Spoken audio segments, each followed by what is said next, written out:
Este llamado a la unidad en la iglesia es muy importante, hermanos. Están pasando y están sucediendo tantas cosas a nuestro alrededor que muchas de esas cosas que están sucediendo están confundiendo a muchos que se dicen cristianos y por falta de un discernimiento espiritual se están yendo con todo, hacia todo viento de doctrina, pensando y suponiendo que aquello es el verdadero evangelio. Y se hace necesario atender a esta petición. Y hay dos cosas importantes que yo veo en esta petición de Jesús. La primera es, la petición de Jesús se refiere básicamente a la unidad de los creyentes y entre los creyentes. La unidad de los creyentes y entre los creyentes, refiriéndome a la iglesia local. La unidad de los creyentes entre los creyentes, escuchen esto. Esa unidad entre los creyentes vendrá como una consecuencia del nuevo nacimiento. Si no hay un nuevo nacimiento, no puede venir unidad, no puede surgir unidad, hermanos. Podría ser uniformidad. Vamos a hacer todo lo que todos hacen, ¿verdad? Pero aquí Jesús está orando para que todos sean uno, como Jesús y el Padre son uno. La segunda cosa que yo veo es que los creyentes, logrando esa unidad de los creyentes con los creyentes, como resultado de la salvación, entonces la consecuencia de esa unidad de los creyentes entre los creyentes surge en una unidad en la vida y el propósito de una iglesia local. Y en ese sentido también de la iglesia en general, en el mundo entero. Dos cosas entonces. Uno, para que pueda venir unidad entre los creyentes, debe de haber nuevo nacimiento. Número dos, para que esa unidad entre los creyentes sea efectiva y se logre la unidad en la vida y el propósito de una iglesia, entonces tiene que haber nuevo nacimiento también. No sé si me quedó claro. ¿Sí? En otras palabras, esto significa que la presencia del Espíritu Santo en los creyentes es el vínculo perfecto de unión con el Padre y el Hijo, haciendo una unidad viviente. ¿Sí? Es decir, así como Jesús y el Padre son uno, nosotros podemos ser uno con el Padre y con el Hijo siempre y cuando el Espíritu Santo more en nosotros. ¿Estamos de acuerdo? Si no, por más fe que tengas y más esfuerzo que quieras hacer, no vas a poder fluir en unidad. Hermanos, en estos tiempos que nos tocó vivir, necesitamos que la iglesia esté unida. Yo compartía el domingo que algo que están haciendo los medios masivos de comunicación, las redes sociales, es justamente difundir a través de todas las redes sociales, difundir falsas doctrinas, herejías, que lo único que están provocando en la vida de muchos que se dicen cristianos es pura confusión. Porque no hay esa unidad con el Padre y con el Hijo que nos permite desarrollar el Espíritu Santo que mora en nosotros, sino que no tenemos ese discernimiento espiritual. Y si nos dicen es rojo, pues decimos, está bien, si lo dice el apóstol es rojo. No discernimos que en realidad no es rojo, sino verde. Para que alguien pueda estar en unidad con el Padre y con el Hijo, se necesita la presencia del Espíritu Santo morando en la persona. Y para que el Espíritu Santo esté morando en la persona, ¿qué otra cosa se necesita? ¿Qué se necesita? Nacer de nuevo. ¿Sí? Hay quienes suponen que son controlados por el Espíritu Santo porque oran y dicen, no, yo soy cristiano, ya sé orar. Ya sé el Salmo 23, pero Pero sí lo saben de memoria, pero no lo pueden discernir, no lo pueden disfrutar el Salmo 23. No alcanzan a encontrar toda la riqueza espiritual que el Salmo 23 contiene, sino simplemente lo saben como un mero conocimiento intelectual. Porque el Espíritu Santo no mora en ellos. Sí. Necesitamos nacer de nuevo, o la iglesia, para que haya unidad en la iglesia, necesita surgir el nuevo nacimiento, la experiencia del nuevo nacimiento. De otra manera, no puede haber unidad. Primero, todos los creyentes unidos entre sí, surge la unidad en una dimensión más elevada, una unidad ahora con el Padre y con el Hijo. Yo pregunto, ¿podemos tener unidad con el Padre y con el Hijo? ¿Sí o no? ¿Cómo? ¿Cómo? A través de la relación de comunión con Él, por medio de la oración, el estudio y la meditación de la palabra. Así es como nos conectamos con Él. Y si estamos hablando de unidad, pues hablar de unidad habla de algo que está unido o está ligado, es decir, algo que no se puede dividir. Y si así fuera, si se pudiera dividir, bueno, la separación va a causar un dolor y una destrucción. ¿Sí? Por ejemplo, ¿se acuerda cuando en el inicio, en el Génesis, dice el Señor: no es bueno que el hombre esté solo? ¿Qué dice? Le haré ayuda idónea para él.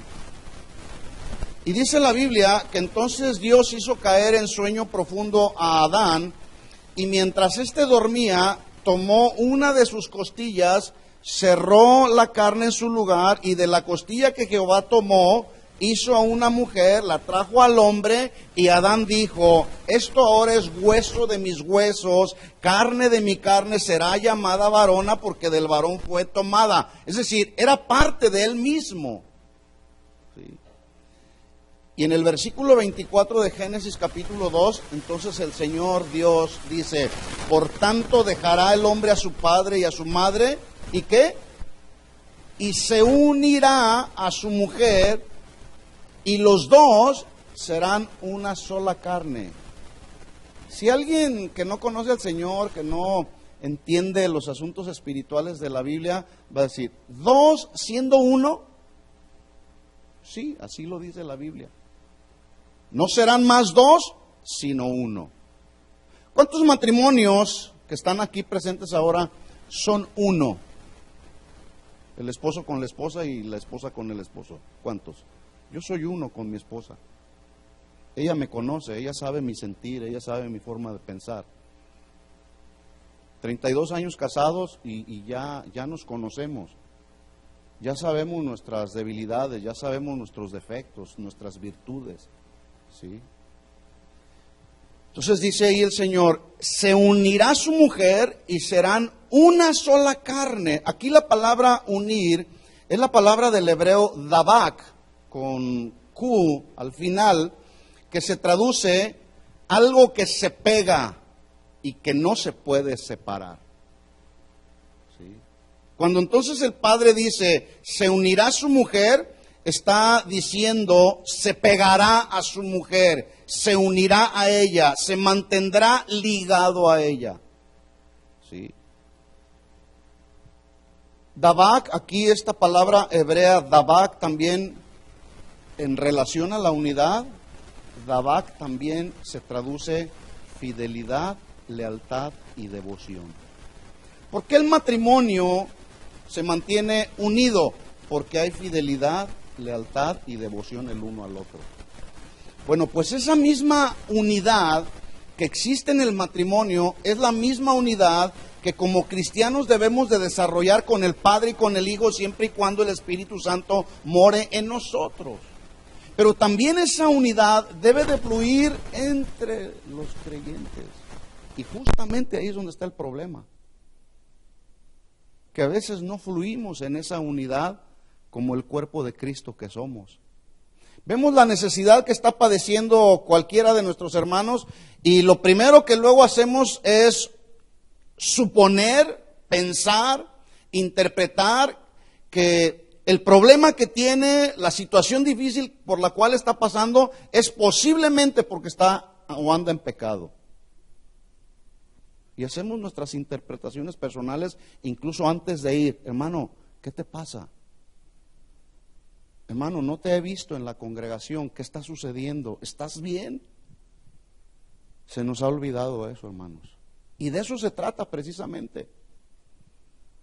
De que ese espíritu de unidad que debe gobernar en la iglesia nos lleve justamente a eso, a ver que si mi hermano está padeciendo alguna necesidad, que si mi hermano está necesitando algo y yo tengo la capacidad para ayudarlo materialmente o espiritualmente, hacerlo. A ese nivel nos debe de llevar. Pero no lo hacemos. Dejamos a veces que el hermano padezca y lleve su sufrimiento él solo. ¿Sí? Ahora, les recuerdo que los versículos que leímos en Juan capítulo 17, del 21 en adelante, hablando de la oración de petición de Jesús, fue la última oración que Jesús hizo. ¿Por quién? Por sus discípulos antes de partir al Padre. ¿Por quién hizo esa oración? Dígalo, por sus discípulos. ¿Quién es un discípulo? Simple. Aquel que aprende, el aprendiz, que aprende y sigue la doctrina o el arte, en este caso que nos ocupa en este momento, aquel que sigue la doctrina de Cristo, lo que Cristo como el maestro enseñó a sus discípulos, ¿sí? Ellos eran los discípulos que estuvieron bajo la dirección del maestro. ¿Y qué maestro? ¿Sí? ¿Qué maestros tuvieron los primeros discípulos? El Señor Jesús, que les enseñó de todo. ¿Sí? En otras palabras, esos primeros discípulos, escuchen esto, es muy interesante esto, esos primeros discípulos y todos los demás discípulos que luego surgieron, y quiero marcarlo así, verdaderos discípulos de Jesús, que luego siguieron a través de todas las generaciones hasta nuestros días, escuchen esto. Ellos, así como todos los discípulos que surgieron hasta nuestros días, los discípulos que han surgido hasta el día de hoy, debemos de continuar la obra, la misión y el ministerio que Jesús inició. Pregunta, ¿cuántos son discípulos de Jesús? Si usted dice, yo soy un discípulo de Jesús, entonces usted me está diciendo que usted está dispuesto a continuar con la obra, el servicio, el ministerio que Jesús inició cuando estuvo en la tierra. La pregunta es, ¿cuál fue el ministerio que Jesús desarrolló estando en la tierra? ¿A qué vino Jesús? ¿A qué vino? ¿A sanar físicamente a los enfermos? ¿A liberar de la pobreza material, la maldición de la pobreza material en la que muchos de nosotros nos encontrábamos? ¿A eso vino Jesús? Jesús vino con el plan perfecto diseñado por el Padre, vino a cumplir con ese plan perfecto del Señor, muriendo en una cruz, a desarrollar esa obra perfecta, muriendo en una cruz, escuchen, para que usted y yo fuéramos reconciliados con el Padre, porque estábamos en un pleito con Él por causa del pecado. ¿Estamos de acuerdo? ¿Cuántos fueron reconciliados con el Padre? Y todos nuestros pecados fueron lavados por la sangre de Cristo derramada en la cruz del Calvario. Por lo tanto, entonces, si usted y yo estamos hoy aquí y hemos hecho un compromiso con el Señor y nos llamamos cristianos y aún todavía podemos decir, yo soy un discípulo de Jesús, pero no estás obrando, no estás sirviendo, no estás desarrollando el ministerio que Jesús inició hace más de 2000 años, entonces algo está pasando en tu vida o en mi vida.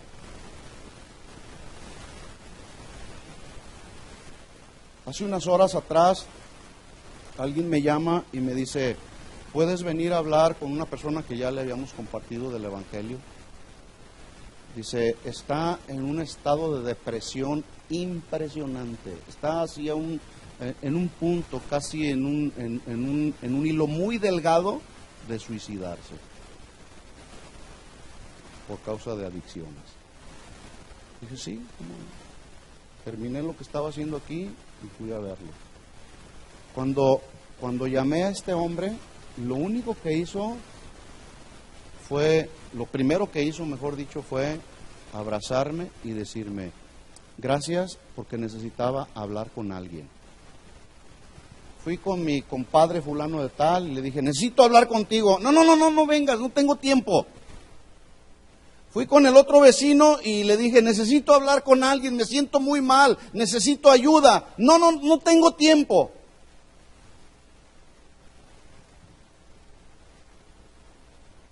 Me acerco yo a él, lo abrazo, empiezo a hablar con él,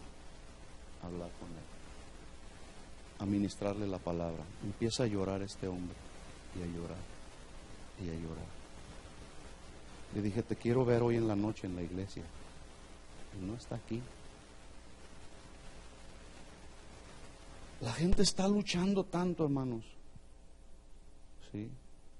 El problema es que a veces lo mismo sucede entre nosotros. Vemos la necesidad en alguien, nos llaman, no tengo tiempo, estoy ocupado, te veo mañana. Hermanos, somos un cuerpo en Cristo, ¿sí o no? Así lo establece la Biblia. Y también la Biblia dice que cuando un cuerpo se duele, todos los demás miembros juntamente con él se duelen. Si usted agarra un martillo y se pega en el dedo gordo de la mano izquierda, se da un martillazo así, su cuerpo va a reaccionar como algo natural. Lo mismo sucede en el cuerpo de Cristo, hermanos. Pero ¿sabe por qué el cuerpo de Cristo se ha ido fragmentando y se ha ido dividiendo? Porque ya no hay sensibilidad, porque ya no hay compasión y misericordia, misma compasión y misericordia que Jesús enseñó a sus discípulos. Nos volvemos insensibles. ¿Cuántos sabían el duro trabajo que tiene nuestra hermana Andrea, que está allá, con tres hijos, y uno de ellos con una atención que ella debe de darle a su hijo de manera especial, diferente a los demás? ¿Cuántos sabían de su necesidad? No todos. Alguien me decía, es que no sabes, ni siquiera te imaginas por todas las cosas que trabaja la hermana. Hermano, lo único que podemos hacer, no conozco tu situación, hermana, pero lo que podemos hacer es orar por ti. ¿Sí? Que Dios te fortalezca, que Dios te dé sabiduría, que Dios te dé paz, que Dios te dé consuelo, que Dios te dé lo que necesitas y la gracia para salir adelante en tus necesidades.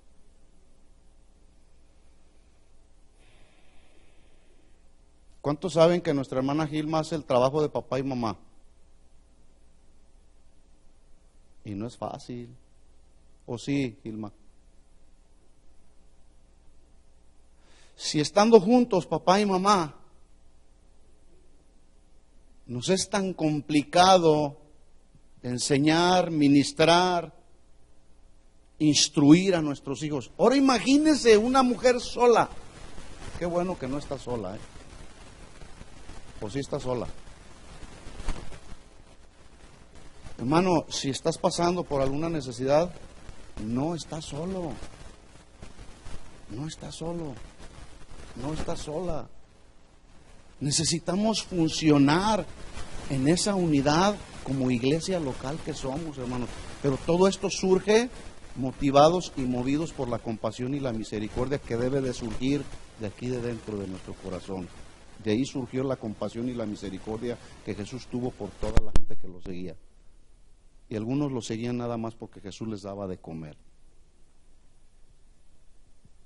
¿Cuántos sabían el trabajo que está haciendo mi hermano Arnulfo allá con con la gente con la que nadie quiere ir. Yo le aseguro que los apóstoles que andan por ahí con un renombre así muy sobresaliente, yo le aseguro que ninguno de ellos quiere ir ahí donde va él a predicarles la palabra. ¿O sí ha ido alguno de esos apóstoles de ahí de la prosperidad?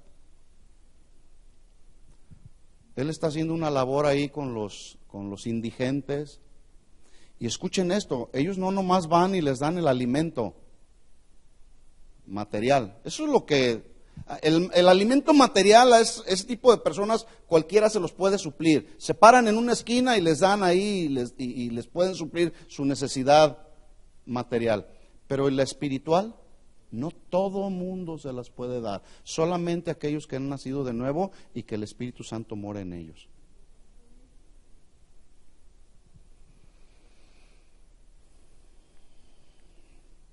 Acuérdense de esto, hermanos. Nosotros somos las manos de Jesús, los pies de Jesús y la boca de Jesús. ¿Funcionaremos así? Hace 2 semanas que andaba por allá en el norte, salgo de una plaza, iba con mi hijo y de repente un hombre andaba totalmente intoxicado de alcohol. ¿Sí? Pero me llamó tanto la atención de este hombre que no se acercó a pedirnos dinero, no se acercó a pedirnos nada. Este hombre se acercó y lo primero que nos dijo a mi hijo y a mí, dice, yo sé que ustedes tienen algo diferente, yo puedo ver en ustedes algo diferente. No sé qué es, no me lo explico qué sea, pero hay algo diferente. Yo necesito la ayuda de ustedes. Escuchen, no me estaba pidiendo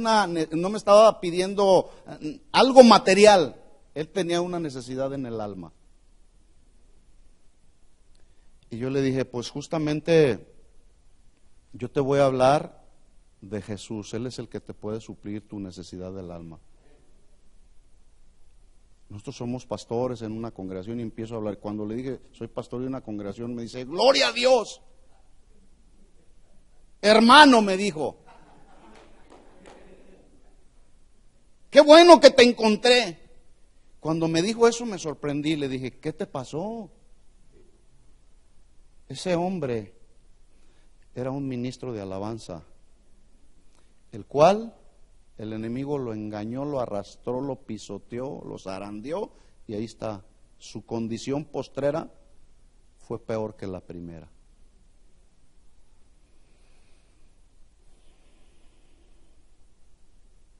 Qué tremendo, hermanos. Por eso Jesús oraba por los discípulos y les decía, ustedes necesitan ser uno. Ejemplo yo les he dado. Así como el Padre y yo somos uno, ustedes tienen que ser uno también. ¿Sí? ¿Para qué?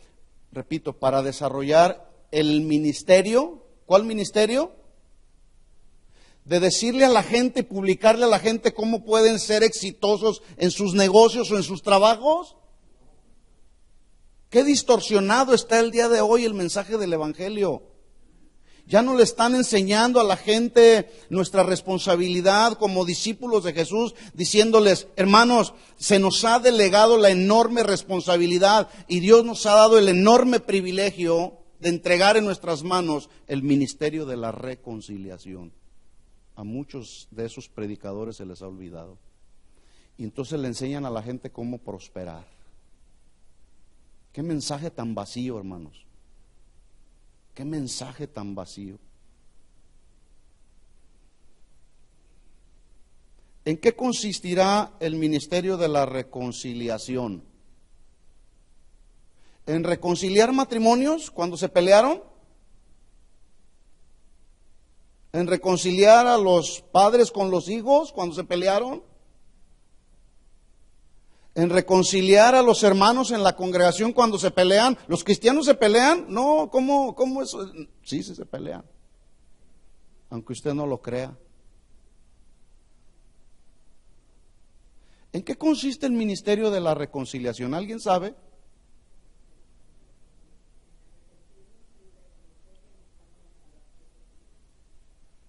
ministerio de reconciliación, servicio.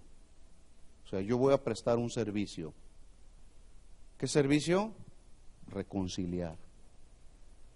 ¿A quién voy a reconciliar? Al pecador con Dios, porque están en ese pleito con Dios por causa del pecado. Ese es nuestro ministerio. Acuérdese, estamos hablando de la oración que Jesús hizo para sus discípulos, que sean uno, para que los discípulos pudieran continuar la obra que Jesús inició, el ministerio que Jesús inició. ¿Cuál fue su ministerio? Reconciliar al mundo con Dios. Ese es nuestro ministerio, hermanos. Reconciliar al mundo con Dios. A todos aquellos que están viviendo en pecado, llevarlos a la presencia de Dios. No llevarlos a un movimiento, no traerlos a una iglesia, llevarlos hacia Dios. En eso consiste el ministerio de la reconciliación, llevar a la gente hacia Dios a través del mensaje de buenas nuevas de salvación, no de un mensaje de prosperidad económica. Ese no salva a nadie. Tampoco llevar a la gente a la reconciliación con Dios significa hacer una campaña de sanidad por milagros para que la gente se sane. Tampoco la sanidad física salvará a nadie. Solo la salvación del alma. Y esa solamente Jesús la puede dar. Ese es nuestro ministerio, hermanos, el ministerio de la reconciliación. Pablo lo dijo así: de modo que si alguno está en Cristo. Y estar en Cristo, hermanos, significa haber sido reconciliados con el Padre, lavados con la sangre de Jesús. Dice entonces, una vez que estás en Cristo, reconciliado con el Padre y fuiste lavado con la sangre de Jesús, eres una nueva criatura. Las cosas viejas pasaron, he aquí todas son hechas nuevas. Versículo 18, porque a veces nos detenemos nada más ahí, 2 Corintios 5:17, pero mire lo que dice a continuación. Y todo esto proviene de Dios, quien nos reconcilió consigo mismo por Cristo y nos dio, ¿qué? El ministerio de la reconciliación. ¿Nos dio qué? El ministerio de la reconciliación. Dile a tu hermano que tienes al lado: oye, ¿estás fluyendo en el ministerio de la reconciliación? Y sirve de que lo sacudas y lo despiertas tantito porque se está durmiendo. No, hermanos, es que no es posible que estamos viendo cómo este mundo se está haciendo pedazos a nuestro alrededor. Ahora es tan normal. Usted ve en la televisión, en la publicidad, ve el homosexualismo, el lesbianismo en toda su plenitud ahí, y nadie dice nada. Y los cristianos bien dormidos. Y los que pudieron hoy venir y no vinieron, se quedaron en casa descansando. Es una tristeza el nivel espiritual en el que hoy la iglesia de Jesucristo se encuentra. ¿Sí o no? Pero sabe, hay una gran verdad. Dios siempre se va a valer de un pequeño remanente. Y ese pequeño remanente es el pequeño remanente que está dispuesto a dar todo para Dios. ¿Sí? A decirle al Señor: te voy a obedecer, Señor, no importa el precio que tenga que pagar. Dios se valió de 8 personas después que en el diluvio destruyó a toda la humanidad por causa de que los designios del corazón de la gente eran de continuo solamente mal, como en el día de hoy estamos viviendo, como en los días de Noé. Pero Dios se valió de un pequeño remanente, 8 personas, Noé y su familia, para crear una nueva generación de hombres y mujeres dispuestos a servir a Dios. Dios está buscando ese pequeño remanente que estén dispuestos a funcionar en unidad como iglesia. No estar peleados y divididos los unos con los otros. No es una competencia cristiana, no es una lucha de poderes. Es un ministerio que Dios pone en nuestras manos diciéndonos: te he puesto en tus manos el ministerio de la reconciliación. Así como fuimos reconciliados, usted y yo, por su gracia y su misericordia, fuimos reconciliados con el Padre, asimismo tenemos la responsabilidad de reconciliar a otros con el Padre a través de la predicación del mensaje de buenas de salvación, buenas nuevas de salvación. Hace unos momentos me decía la hermana, hermanos, estoy compartiendo con algunos hermanos y estamos orando y estamos clamando al Señor, pero quiero ser dirigido, quiero ser enseñado, quiero ser ministrado, no quiero hacer las cosas solamente por hacerlas. Y eso es bueno y eso es saludable, porque todos necesitamos funcionar bajo autoridad también, no nos gobernamos solos. Porque pues si cada quien va a hacer lo que quiera, como mejor le parece, pues esto así no funciona. Por eso Jesús habló de ese ministerio, por eso Jesús hizo ese llamado a la unidad en la iglesia, la unidad entre los creyentes.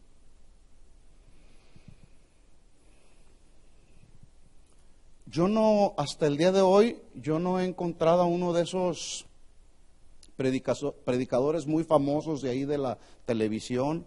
Yo no los he escuchado que digan, Dios me llamó a desarrollar el ministerio de la reconciliación. Pero sí he escuchado a muchos que dicen, Dios me ha llamado a desarrollar el ministerio de recaudación de fondos.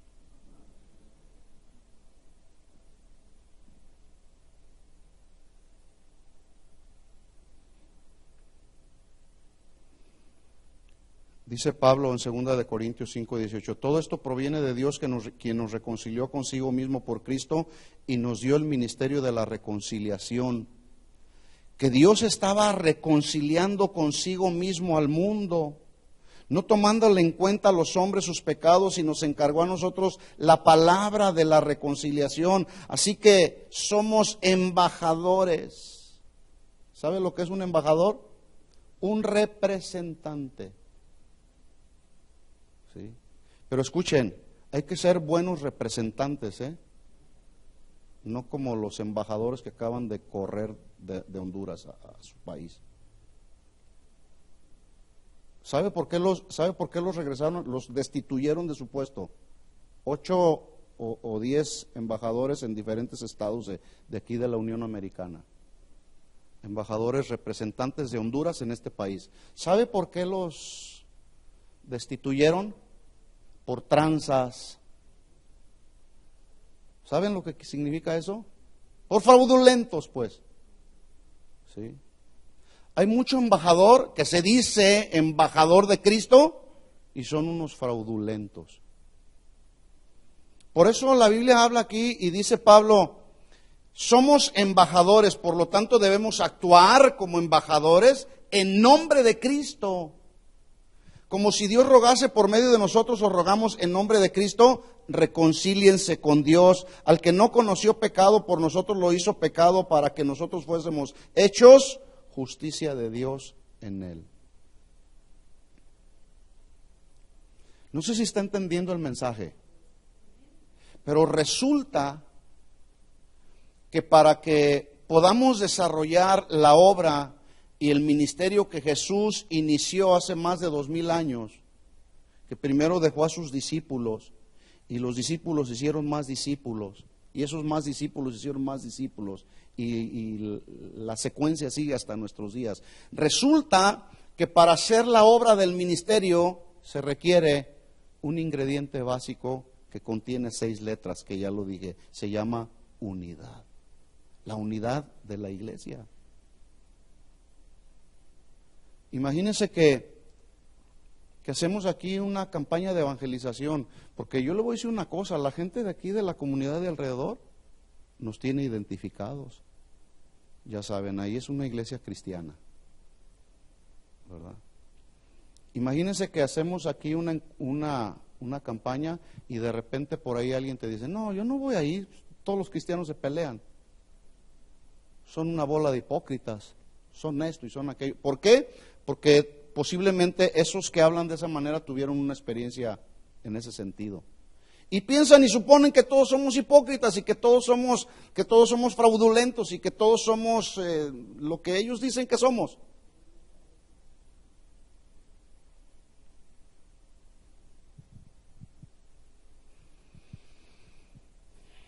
Ahora, esa unidad de la iglesia, hermanos, la unidad en la iglesia, y estoy hablando y refiriéndome a iglesia, cuando digo iglesia me estoy refiriendo a esta iglesia local en particular, Casa de Oración aquí en Fontana. Esa unidad que debe de surgir aquí en el seno de esta iglesia, dentro de esta iglesia, aquí debe de surgir a través del mensaje y la aplicación de esta palabra, debe de ser visible al mundo. O sea, el mundo nos tiene que ver que somos una iglesia unida, no fragmentada, pero también debe de ser perceptible para el mundo. El mundo lo debe de percibir, pero también debe de ser visible y perceptible con la gente que nos rodea. ¿Sí? Pero a veces la triste realidad es que nuestros hijos, por ejemplo, no ven unidad en el matrimonio. Y ahí empieza el problema. Y como no ven unidad en el matrimonio, pues luego se llega a la iglesia y no hay ni siquiera unidad en la iglesia tampoco. Y hermanos, vamos a seguir hablando de este tema. ¿Por qué? Porque necesitamos, como dijo Jesús, ser perfectos en unidad. Es decir, alcanzar un nivel de madurez respecto a este tema de la unidad en la iglesia, como iglesia local. Necesitamos ya crecer, hermanos. Necesitamos avanzar y madurar. Pregunta: la gente que nos rodea, que te rodea, ¿ve la unidad que tú mantienes con Cristo y con el Padre?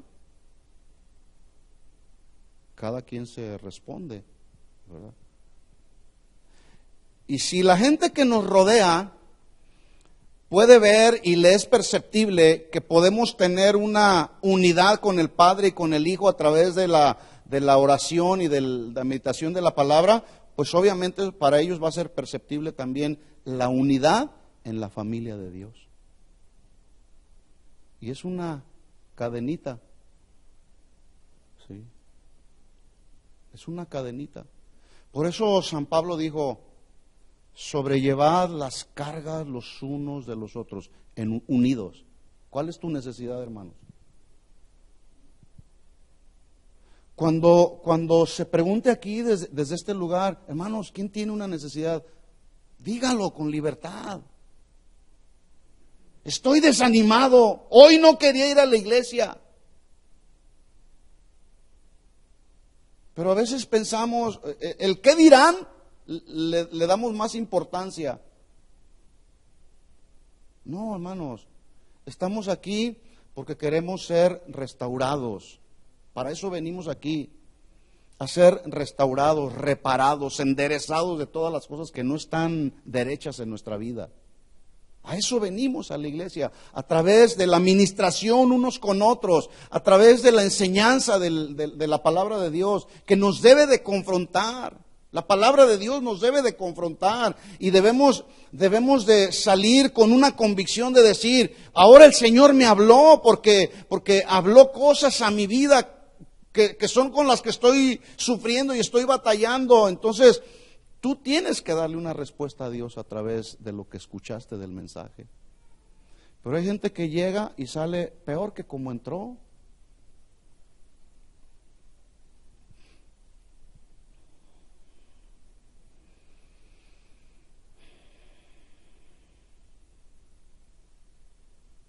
Unidad, la unidad en la iglesia. Ese es un llamado a la unidad en la iglesia. Y quiero aclararle, no estoy hablando de ecumenismo.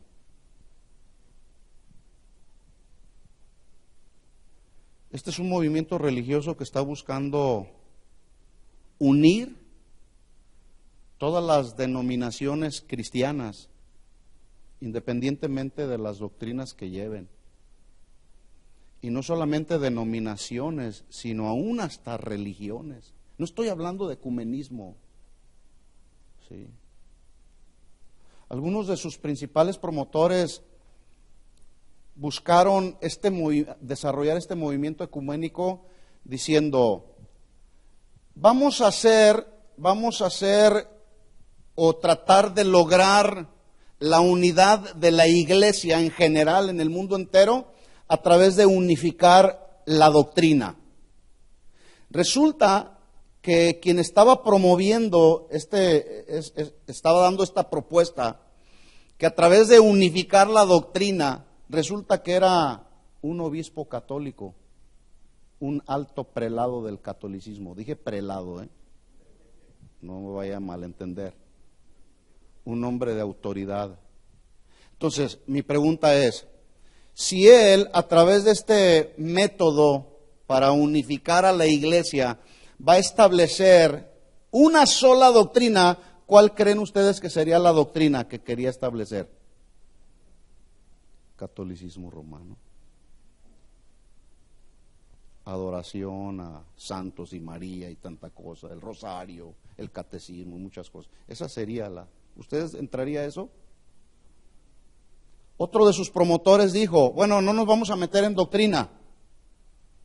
Más bien entonces para unificar la iglesia vamos a desarrollar una actividad tras otra. Vamos a llamar a todos los cristianos. Aquí no vamos a entrar en asuntos de doctrina. En otras palabras, vamos a hacer un concierto y una campaña evangelística o una campaña de sanidad. Vamos a unirnos todos independientemente de la doctrina que tú llevas. Activismo. Así no viene, jamás así ha surgido la unidad en la iglesia. Porque son puros pleitos los que surgen. Porque hay muchos intereses económicos que intervienen ahí. La unidad de la iglesia, hermanos, y que nos quede bien claro esto, la unidad en la iglesia va a venir como consecuencia de que la iglesia, los discípulos de Jesucristo nacieron de nuevo, en ellos mora el Espíritu Santo, y dije al principio que el Espíritu Santo será el vínculo perfecto para mantenernos en unidad con el Padre y con el Hijo. Esa es la verdadera unidad. Cuando estos tres elementos, la Trinidad, estamos en conexión con ellos por el Espíritu Santo, entonces podemos fluir en unidad. Si no, el Espíritu Santo no está en nosotros, en lugar de fluir siendo controlados por el Espíritu Santo, fluiremos siendo controlados por la carne. Y el día de hoy dentro de la iglesia tristemente hay mucha carnalidad y mucho pecado. ¿Por qué? Porque en lugar de fluir con los asuntos que son espirituales, fluimos en la carne, y ese ministerio muchos lo desarrollamos, pero sí con excelencia, con mucha excelencia.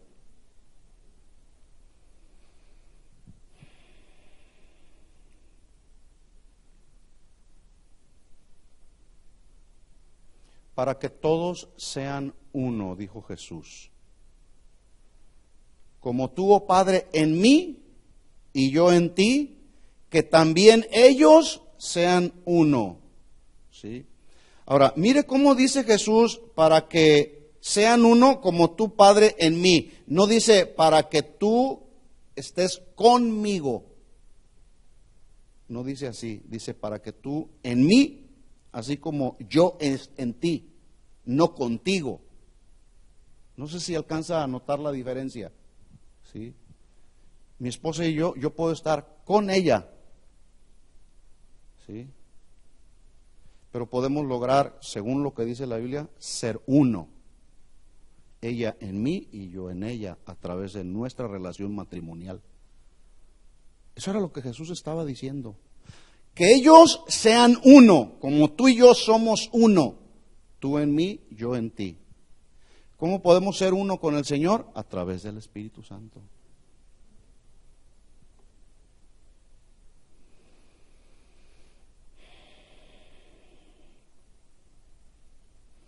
¿Sabe cómo va a venir, aparte de ese Espíritu Santo que nos controle? ¿Sabe cómo se va a desarrollar la unidad en la iglesia? A través de un derramamiento del Espíritu Santo en la iglesia, como sucedió en el día de Pentecostés. Cuando usted estudia la venida del Espíritu Santo en el capítulo 2 del libro de los Hechos, a mí me llama mucho la atención que ellos estaban esperando la promesa que Jesús les había hecho. Les dijo, no se muevan de Jerusalén hasta que sean investidos de poder de lo alto. ¿Sí? y recibirán poder cuando haya venido sobre ustedes el Espíritu Santo, y entonces me serán testigos, saldrán a Judea, Samaria, Jerusalén y hasta lo último de la tierra. ¿Verdad? Y ellos estaban esperando la promesa. En el capítulo 2, yo no veo que ellos estaban entreteniéndose. Yo no veo en la Biblia que ellos tenían ahí a uno que los estaba entreteniendo con muchos chistes y hablando bonito y hablándoles cosas que ellos querían escuchar. Dice la Biblia que ellos estaban unánimes juntos. Y esa palabra unánimes es una palabra sinónima de unidad, adherencia, pegados los unos a los otros, orando. Señor, aquí estamos, esperando la promesa que nos hiciste. Que yo me imagino a los discípulos ahí, querían ellos ya salir y predicar el Evangelio, pero ellos estaban esperando que viniera el cumplimiento de esa promesa. Y dice que ellos estaban unánimes y estaban juntos, y de repente, así, de repente un estruendo sacudió el lugar donde estaban, y todos fueron llenos con el Espíritu Santo y empezaron a hablar en otras lenguas. Hermanos, necesitamos un derramamiento del Espíritu Santo en nuestras vidas para que podamos ser sacudidos. Hay mucha comodidad en la iglesia, hay mucho pecado en la iglesia, hay mucha mentira en la iglesia, hay mucha fragmentación en la iglesia, hay muchas cosas que están sucediendo en la iglesia. Por eso necesitamos clamar al Señor y decirle: Señor, derrama tu Espíritu Santo en este lugar como en el día de Pentecostés, Señor, porque necesitamos de tu Espíritu Santo para entonces poder ser avivados de dentro hacia afuera. La gente piensa que avivamiento significa multitud de gentes. ¡Oh, qué tremendo avivamiento! Tenemos 50,000 personas reunidas. Pero la pregunta es: ¿cuántas de esas 50,000 personas serán nacidas de nuevo? Eso no es avivamiento, hermanos. El verdadero avivamiento surge cuando nos conectamos con el Padre y con el Hijo a través del Espíritu Santo que mora en nosotros. Ese es avivamiento donde yo soy encendido aquí adentro, en mi ser interior. Y viene pasión a mi corazón, y viene deseo por predicar el mensaje del Evangelio. Y viene no solamente el deseo y la pasión, sino estoy dispuesto a desgastarme, como decía Pablo mismo. Yo con el mayor placer gastaré lo mío, y aún yo mismo me gastaré del todo, por amor a las almas. El amor a las almas hoy se está acabando, hermanos, porque no hay pasión, no hay la llenura del Espíritu Santo en nosotros.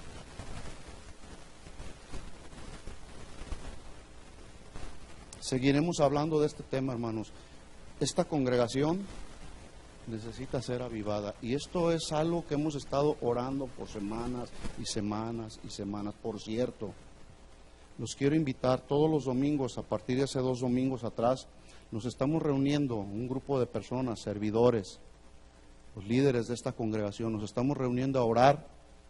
Ahí tenemos un aposento alto, ¿sí? Estamos ahí enfrente, ahí en el salón más grande. Ahí estamos orando, y una de nuestras oraciones: Señor, aviva tu obra en medio de estos tiempos. La oración de Habacuc: aviva tu obra en medio de los tiempos, Señor, porque muchos llegan a la iglesia y llegan a dormirse y no está pasando nada. Pero no porque no hay palabra en este lugar, no porque no hay adoración en este lugar, porque la gente simplemente está en un estado de comodidad o de apatía espiritual, donde dicen: pues ahora sí me gustó la reunión, qué tremenda estuvo la palabra, no sé de qué hablaron, pero estuvo tremenda.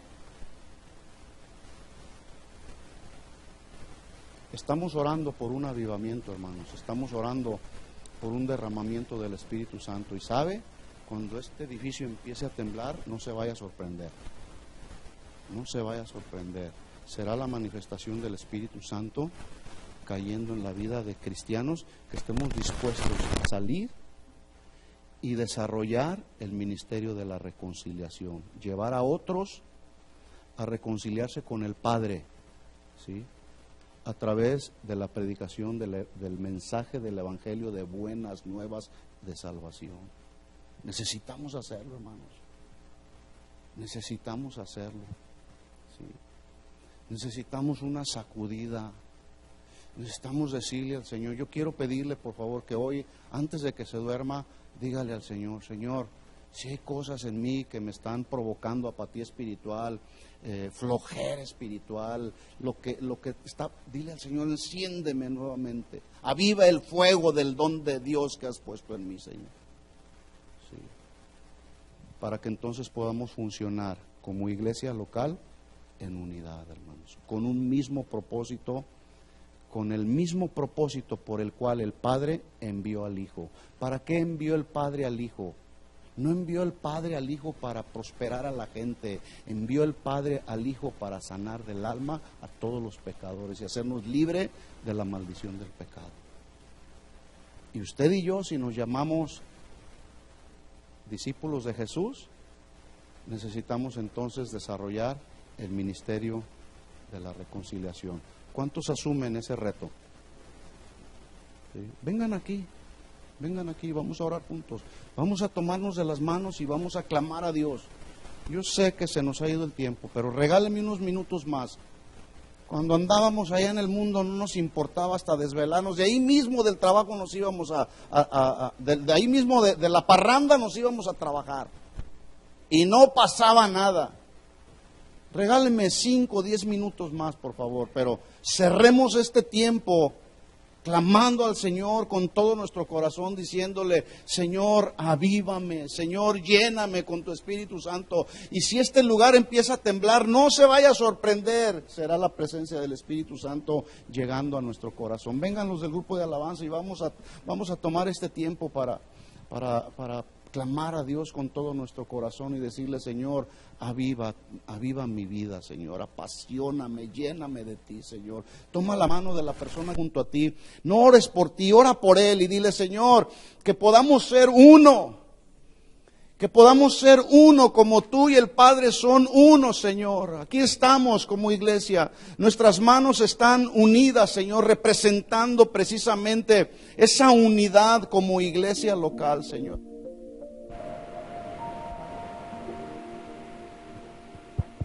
Abre tus labios y empieza a orar. Oh Señor, Señor, aquí estamos. Tu palabra dice que las puertas del Hades no prevalecerán contra tu iglesia, Señor. Y aquí estamos en el nombre de Jesús, Señor. Aquí estamos clamando a ti por un avivamiento, Señor. Estamos clamando en el nombre de Jesús. Aviva tu obra en medio de los tiempos, Señor. Que cada uno de nosotros podamos ser llenos con tu Espíritu Santo, Señor. Y que pueda venir convicción a nuestro corazón, Señor, acerca de la necesidad que hay, Señor, de desarrollar el ministerio de la reconciliación. En el nombre de Jesús, en el nombre de Jesús, Señor, que cada uno de mis hermanos que están aquí podamos ser, Señor, esas vasijas útiles, Señor, instrumentos útiles en tus manos, Señor, en el nombre de Jesús, Señor. Señor, provoca en esta congregación un avivamiento, Señor, que surja de dentro del corazón, en lo más profundo y más íntimo de nuestro ser, Señor. Toca el corazón de nuestros jóvenes, toca el corazón de nuestras señoritas en este lugar, Señor. Toca el corazón de los padres de familia, toca el corazón de las mujeres solas, Señor. Padre, en el nombre de Jesús, aviva tu obra en este lugar. En el nombre de Jesús. Oh Señor, queremos ver, Señor, en el nombre de Jesús, cosas tremendas, tú haciendo, Señor, a través de la vida de mi hermano que tengo junto a mí, Señor. En el nombre de Jesús, en el nombre de Jesús, Señor. Señor, en el nombre de Jesús, a través de la vida de Carmelita, Señor, yo te pido en el nombre de Jesús que tú la uses, Señor. Úsala, Señor, aún ahí en medio de donde ella se encuentra, Señor. Tú la puedes usar, Señor. Ella puede ser un instrumento en tus manos, porque no hay nada imposible para ti. Usa a Andrea, Señor, en medio de la situación que ella vive, Señor. En el nombre de Jesús. Usa a mi hermana Lala, Señor, a mi hermano Miguel, Señor. En el nombre de Jesús. Señor, usa a mi hermana Ofelia en este tiempo, Señor. Tú en nosotros, Señor, eres la esperanza de gloria. Tú en nosotros, Señor, haces la diferencia, oh Dios. Clamamos a ti en el nombre de Jesús. Clamamos a ti, Señor, que tú derrames en este lugar, Señor. Derrames dones en la vida de mis hermanos que estamos aquí, Señor. En el nombre de Jesús. Que esta ciudad de Fontana pueda ser conmovida, Señor, en el nombre de Jesús. Que las ciudades alrededor, Señor, Rialto, Colton, puedan ser conmovidos, Señor, por la predicación de tu palabra, Señor, en el nombre de Jesús. Clamamos a ti, Señor. Clamamos a ti, Señor. Levanta en esta congregación una nueva generación de jóvenes, Señor, hambrientos de ti, sedientos de ti, apasionados por ti, llenos del fuego de ti, Señor, en el nombre de Jesús. Oh, aleluya, en el nombre de Jesús quebrantamos en tu nombre, el nombre que es sobre todo nombre, toda obra de la carne en la vida de nuestros jóvenes, Señor. En el nombre de Jesús, en el nombre de Jesús, en el nombre de Jesús. Oh Dios, oh Señor, llegue nuestro clamor a ti, Señor, hasta tu presencia, hasta tu trono, Señor, en el nombre de Jesús. Oh Dios, que en estos próximos días, Señor, a través del desafío del ministerio, los pastores, Señor, los líderes que vendrán a este lugar, sean tocados, Señor, sean ministrados a través de la alabanza, a través de la adoración, a través del mensaje del Evangelio. Todos los pastores que estarán en este lugar sean ministrados, tocados por tu Espíritu Santo, Señor. Y que de este lugar, Señor, se pueda escuchar, Señor, un río de adoración que sube hasta tu trono, Señor. Que desde este lugar, Señor, tu palabra pueda correr al norte, al sur, al oeste, Señor. En el nombre de Jesús. Oh, gracias, Señor. Gracias por mi hermano, por mi hermana que tengo junto a mí. Usa sus manos. Dile al Señor, Señor, estas manos que tengo en mis manos, úsalas, Padre, en el nombre de Jesús. Cumple tu propósito, Señor, en el nombre de Jesús. Como iglesia local, queremos funcionar, Señor. Queremos atender a ese llamado a la unidad, Señor. Queremos estar ligados contigo, Señor, y con nadie más, Señor. Solamente ligados contigo, Señor, en el nombre de Jesús. Oh, aleluya. Aleluya, aleluya. Gracias, Señor. Oh, gracias, Señor. Usa la vida de nuestros maestros en esta congregación, Señor, para que a través de ellos, Señor, puedan surgir pastores con nuestros niños, Señor, ministros de alabanza, adoradores, Señor, para tu honra y para tu gloria, Señor. Usa el ministerio de pandero y danza, Señor. Usa el ministerio de alabanza para tocar y ministrar, Señor.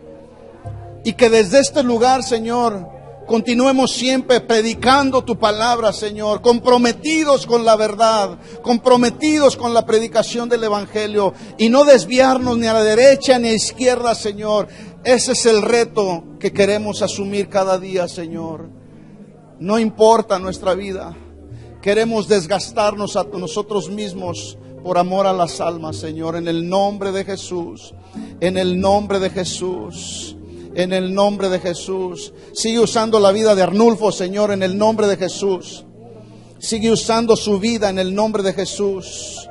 Usa su vida, Señor, para continuar llevando el mensaje, Señor, a los indigentes, Señor, donde tú lo has puesto, Señor. Usa la vida de Amy, Señor, en el nombre de Jesús, Señor. Levántalo, Padre. Levántalo, Señor, en el nombre de Jesús. Toca su vida, Señor. Y que Él pueda ser un ministro que te honre y te dé gloria, Señor, en el nombre de Jesús. Oh, gracias, Señor. Gracias, Señor. Gracias. En el nombre de Jesús. Señor, usa la vida de mi hermana Silvia. Que donde quiera que ella vaya, Señor, siempre haya palabras de aliento, palabras de vida eterna, Señor, en el nombre de Jesús. En el nombre de Jesús. Gracias, Señor. Gracias, Señor. Gracias, Señor. Te pido por Dulce, Señor, por Ana. Te pido que tú las uses con los jóvenes. En el nombre de Jesús. Que tú pongas el querer como el hacer en ellas, Señor. En el nombre de Jesús. La palabra que pueda traer restauración a la vida de nuestras jóvenes señoritas. En el nombre de Jesús. Señor, fortalece su vida, Padre, en el nombre de Jesús. En el nombre de Jesús. Gracias, Señor.